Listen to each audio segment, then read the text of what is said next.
श्रावण मास के पवित्र अवसर पर प्रस्तुत है 12 ज्योतिर्लिंग पर आधारित ये कार्यक्रम, जिसमें आज आप जानेंगे श्री सोमनाथ ज्योतिर्लिंग के बारे में। तो आइए सुनते हैं कार्यक्रम ओम नमः शिवाय। नमस्कार।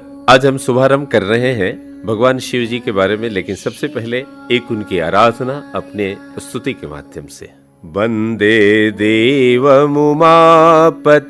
सुरगुरुं वंदे जगत कारणं वंदे पन्नगभूषणं मृगधरं वंदे पशूनां पतिं वंदे सूर्यशशांक वहनिनयनं वंदे मुकुन्द प्रियं वंदे भक्तजनाश्रयं च वरदं वंदे शिवं शंकरम। जब भी श्रावण का महीना आता है, जिस मास में हम बिल्कुल ही भक्ति भाव से ओतप्रोत हो जाते हैं, श्रावण के महीने में ही सबसे पहले समुद्र मंथन हुआ और उस मंथन में 14 रत्न निकले। उस 14 रत्नों में से विष भी निकला था। सबने अपने अपने अंश के अपने आवश्यकता अनुसार रत्नों को ले लिया। कोई विष को ग्रहण नहीं कर रहा था। जब विष को ग्रहण नहीं किया, और विष ऐसे घातक चीजें थी कि भगवान शिव के सामने आया और भगवान शिव ने उसको लिया और पी लिया। पीने के बाद सभी देवताओं ने हाहाकार किया। सभी ने प्रार्थना की कि भगवान आप उसको गले से नीचे नहीं ले जाएं। भगवान ने उसको गले में रख दिया। विष का जलन शरीर में और गले में ऐसा हुआ, भगवान शिव का गला नीला पड़ने लगा। अंत में सभी देवताओं ने पानी अत्यधिक मात्रा में उनको चढ़ाने लगे। तो ऐसे में भगवान शिव शांत होने लगे थे।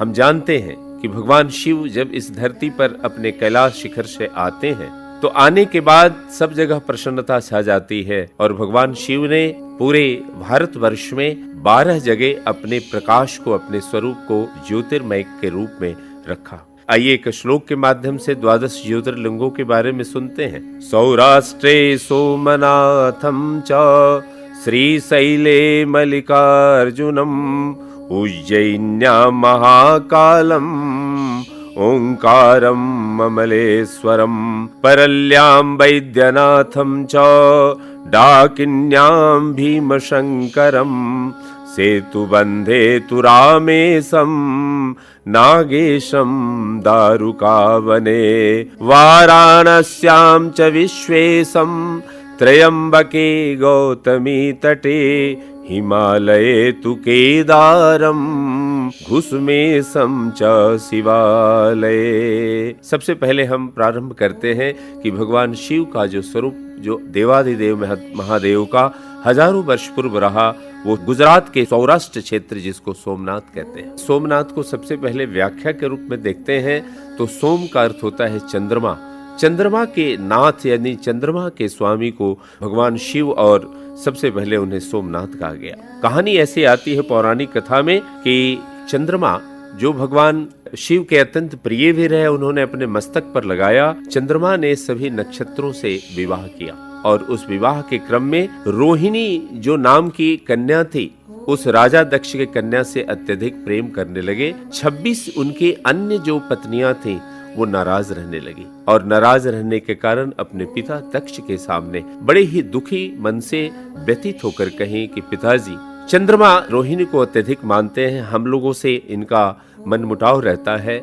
इस पर नाराज हो गए राजा दक्ष और चंद्रमा को शाप दिया। उसी समय से उनके शरीर की जो कांति थी, चमक था, वो धीरे धीरे कम होने लगा, और इस कांति के कम होने के कारण वह रोगी हो गए। देवताओं ने कहा कि यदि भगवान शिव की प्रार्थना आप करते हैं, आपको फिर से कुछ आशीर्वाद मिलेगा, आप पुनः स्वस्थ हो जाएंगे। तब चंद्रमा ने भगवान शिव की प्रार्थना की और भगवान शिव ज्योति स्वरूप वहाँ आए और उनसे कहा, एक एक दिन तो आपके शरीर का क्षय होगा और पूर्णिमा के दिन आप पूर्ण स्वस्थ हो जाएंगे। इससे चंद्रमा को आशीर्वाद मिला और चंद्रमा पुनः स्वस्थ हो गए। तो भगवान शिव का आना और चंद्रमा को आशीर्वाद देना, वह जो क्षण, वह घड़ी था, उस घड़ी में ही भगवान ज्योति स्वरूप आए। इसलिए आदि काल से भगवान शिव सौराष्ट्र सोमनाथ में विराजमान हो गए। कहा गया है कि कोई भी साधक, कोई भी भक्त अपनी मनोकामनाएं पूर्ण करने के लिए सोमनाथ मंदिर में जाते हैं। भगवान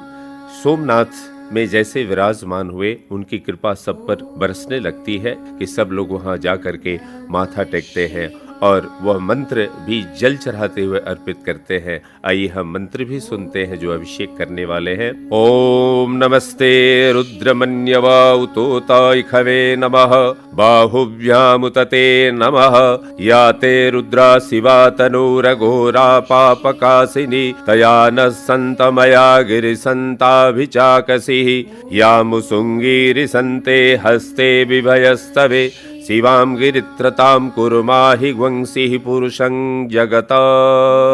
इस तरह से इन मंत्रों से जब हम भगवान शिव का अभिषेक करते हैं तो भगवान की प्रसन्नता होती है। सोमनाथ भगवान का दर्शन करने से, अभिषेक करने से सारी मनोकामनाएं पूर्ण होती हैं।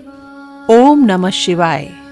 इस कार्यक्रम में अभी आप श्री सोमनाथ ज्योतिर्लिंग का वर्णन सुन रहे थे।